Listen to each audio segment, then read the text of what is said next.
All right, so we're diving into something a little different this time, but something tells me it's something we can all relate to. Oh, absolutely.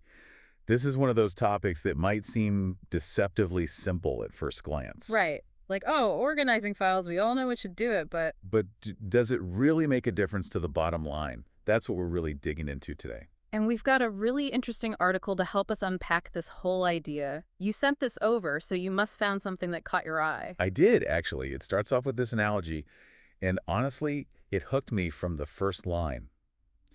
Imagine you're frantically searching for a crucial document for a client call. Oh, been there.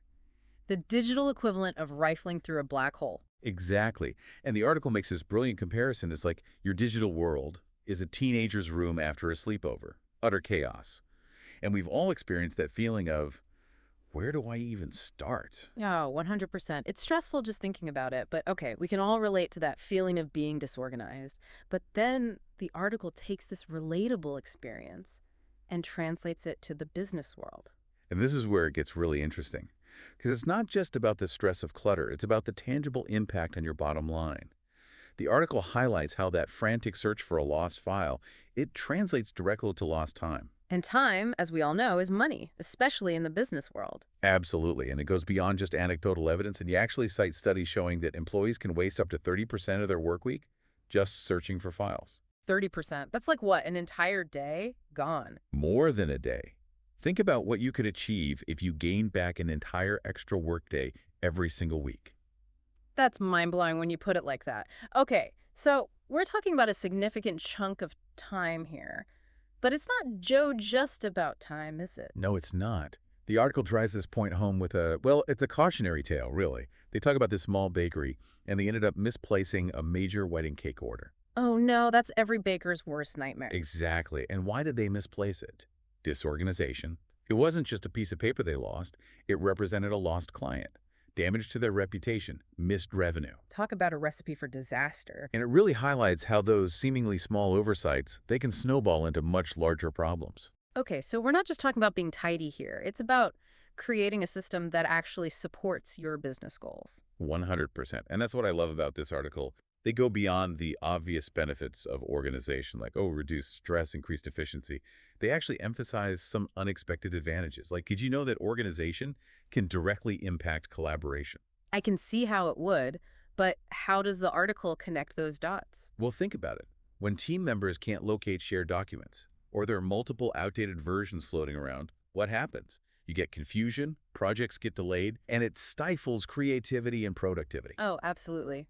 It's like trying to cook a meal together, but no one knows where any of the spices are kept. Exactly. Now imagine the opposite. Everyone has easy access to the most up-to-date files. It's all stored logically consistently.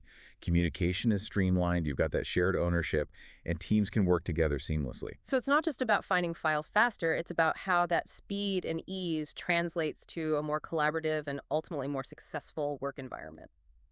I like it. And it goes even deeper than that. The article also emphasizes how organization, or rather the lack of it, directly impacts decision-making.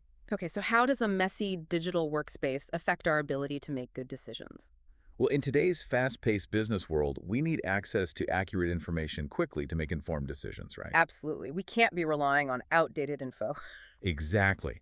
But when your data's a mess, scattered, disorganized, it's like trying to assemble a puzzle with missing pieces. You're forced to make decisions based on incomplete or potentially outdated information. Which, more often than not, leads to missed opportunities or even worse, costly mistakes. Exactly. Now imagine this.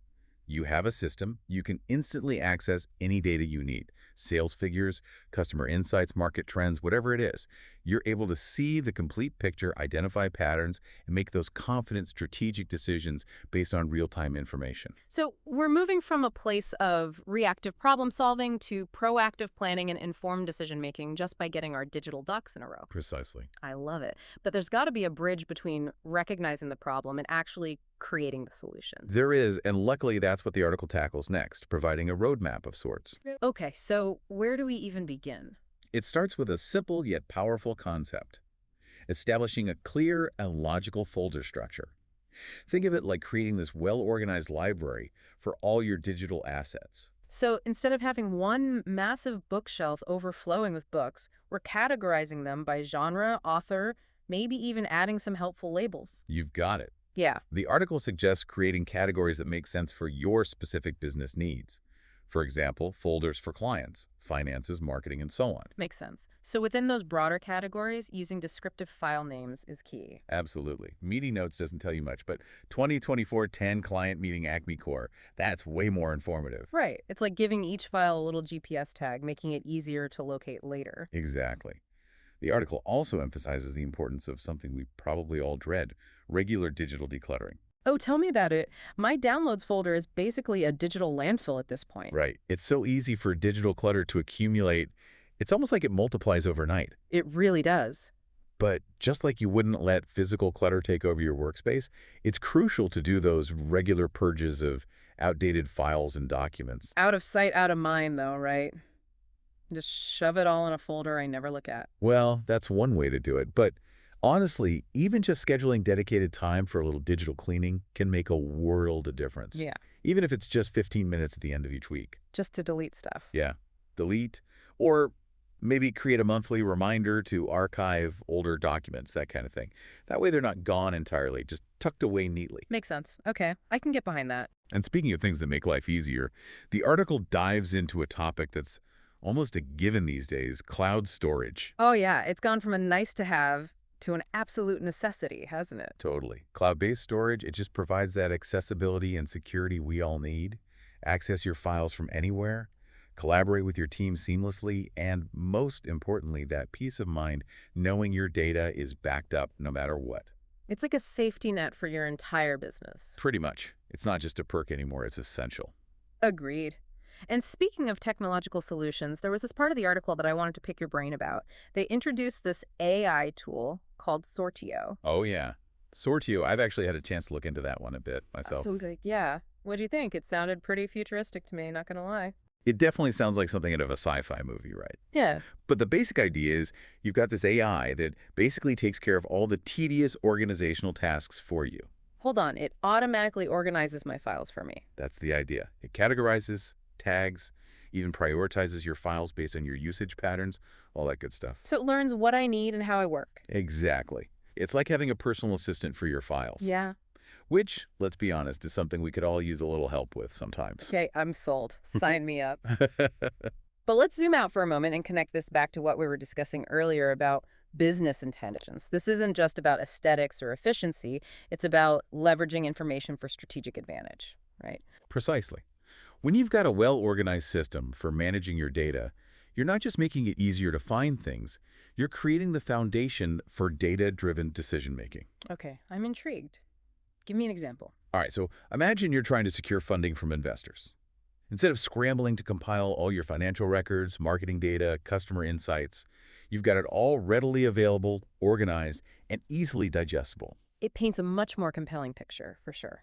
Exactly. Or let's say you're developing a new product and you want to make sure it reaches the right target audience. With well-organized customer data, you can instantly see purchasing patterns, analyze demographics, really tailor those marketing campaigns for maximum impact. So it's about moving beyond those gut feelings and making informed decisions based on concrete data, the real deal. Absolutely. It's about harnessing the power of your data to drive growth, innovation, ultimately a stronger bottom line for your business. And that brings up a really important point, doesn't it? It's all well and good having this amazing system, but everyone on the team needs to be on board. You're absolutely right. Implementing a new system, it takes time, effort, and consistent communication. You can't just create a folder structure and hope for the best. Because if one person goes rogue, the whole system falls apart. Exactly. So clearly articulate the why behind the change, provide training on the new system, make sure everyone understands the benefits and how it impacts their workflow. Create a culture of organization, shared responsibility, that kind of thing. Exactly.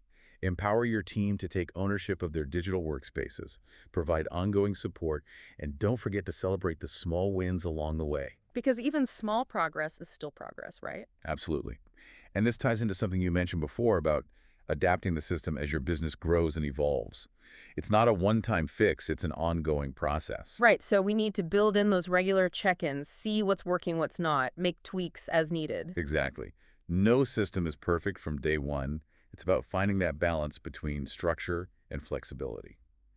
And hey, don't be afraid to experiment a bit. Try out different approaches, different tools, see what sticks. Yes, there's no one-size-fits-all solution. The goal is to find a system that you and your team can actually stick with, something that becomes part of your workflow and supports those long-term goals. So it's about finding that sweet spot between being organized and being adaptable. So let's shift gears a bit and dive into the nitty-gritty of actually implementing a system like this. If someone's listening and feeling overwhelmed, where do they even begin? It's easy to feel overwhelmed, for sure. It's a bit like tackling a massive cleanup project, kind of like, I don't know, cleaning out a garage that's been neglected for a while. Oh, I can picture it now. Cobwebs and all. Right, you don't know where to even start. But here's the thing, it's a marathon, not a sprint.